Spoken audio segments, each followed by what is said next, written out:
Election ముందు వీళ్ళు ఏం మాట్లాడారు? మా నాయకుడు జగన్మోహన్ రెడ్డి గారి ఇమేజ్ దెబ్బతీయడానికి, మా జగనన్న ప్రభుత్వం మీద బురద జల్లడానికి ఏం మాట్లాడారండి? డిప్యూటీ సీఎం గారితో ఏం మాట్లాడించారు? 30,000 మంది women trafficking, missing, Jaganmohan Reddy గారి ప్రభుత్వంలో అసలు మహిళలకి సెక్యూరిటీ లేదు, సేఫ్టీ లేదని ఇష్టం వచ్చినట్టుగా మాట్లాడారు కదా. ఆ టైంలో మా ప్రభుత్వాన్ని డిఫేమ్ చేయడానికి ఇదో స్క్రిప్ట్ మీరు మాట్లాడారు. సరే, 2 ఏళ్ళైంది కదా మీరు అధికారంలోకి వచ్చి. 30,000 మంది మిస్సింగ్ అని మీరే చెప్పారు కదా. ఈ 2 ఏళ్లలో ఈ 30,000 మందిలో ఎంతమందిని మీరు ట్రేస్ చేశారు? ఎంతమందిని మీరు ఫైండ్ అవుట్ చేశారు? వాళ్ళని మళ్ళా తిరిగి తీసుకొచ్చి సేఫ్ గా ఆంధ్రప్రదేశ్ రాష్ట్రంలో వాళ్ళందరినీ కూడా తీసుకొచ్చి మరి సేఫ్ గా వదిలిపెట్టారా మీరు?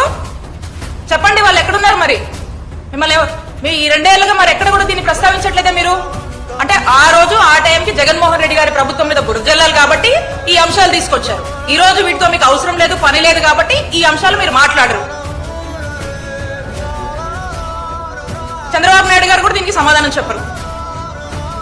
ఇది ఎంతలా అంటే డెఫినెట్ గా చంద్రబాబు నాయుడు గారు కూడా ఎందుకు సమాధానం చెప్తారు? చెప్పరు. ఎందుకంటే ఇప్పుడు అవసరం లేదు, అప్పుడేదో బురద వేసాం జగన్మోహన్ రెడ్డి గారి మీద.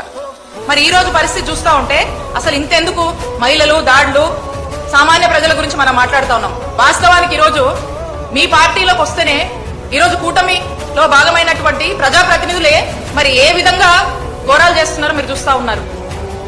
ఏ విధంగా మహిళల్ని వేధిస్తున్నారు, ఇబ్బంది పెడుతున్నారో మీరు చూస్తా ఉన్నారు. మరి వారు తాటి తీశారా? మీరు ఏం చేశారు? మీరు దానికి మీరు ఏం చెప్తారు చంద్రబాబు నాయుడు గారు? దానికి సమాధానం చెప్పండి. ఇక్కడ దాకా ఎందుకు, మహిళల దాకా ఎందుకు? మీ పార్టీ వాళ్ళ మీద మీరు ఏం యాక్షన్ తీసుకున్నారు చెప్పండి.